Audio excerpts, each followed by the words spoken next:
Hi. இந்த video போன திங்கட்கிழமை எடுத்ததுதாங்க. வீட்ல கொஞ்சம் தயிர் இருந்துச்சு. சரி அத நைட் டைம்ல அப்படியே ஊத்தி சாப்பிட வேணாம். அது ஒரு கத்திரிக்காய் மோர் குழம்பு மாரி ரெடி பண்ணலாம் அப்படின்னு சொல்லிட்டு பண்ணியிருந்தேன். அத நான் எப்படி பண்ணேன்னு சொல்லி பார்க்கலாம். ஒரு பாத்துல கொஞ்சம் எண்ணெய் சேர்த்துட்டு, கொஞ்சம் கடுகு சேர்த்து நல்லா பொரிய விட்டுட்டேன். நல்லா பொரிஞ்சதுக்கப்புறம் கருவேப்பில, நறுக்கி வச்சிருக்க பெரிய வெங்காயம் சேர்த்து நல்லா கொஞ்சம் கலர் மாறுற அளவுக்கு வதக்கியாச்சு. அதுக்கப்புறம் கத்திரிக்காய் இந்த மாதிரி ரவுண்ட் ரவுண்டாக ஸ்லைஸாக கட் பண்ணிக்கிட்டேன். ஏன்னா நீங்கள் நீட்ட வாக்கில் கூட ஆனால் ரொம்ப மெல்லிஸாக கட் பண்ணணும். அப்போ தான் அந்த எண்ணெயிலேயே வதங்கும்.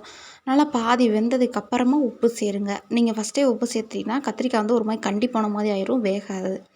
பாதி வெந்ததுக்கப்புறம் உப்பு சேர்த்துட்டு அது கூடயே கொஞ்சம் மஞ்சத்தூள், காரத்துக்கு தகுந்த மாதிரி மிளகாத்தூள் சேர்த்து நல்லா வதக்கி கத்திரிக்காய் அந்த மாதிரி நல்லா வெந்து வந்துடணும். அதுக்கப்புறம் அதை எடுத்து வச்சுருக்க தயிரை சேர்த்துக்கோங்க. நான் கொஞ்சம் தண்ணி சேர்த்துட்டேன்.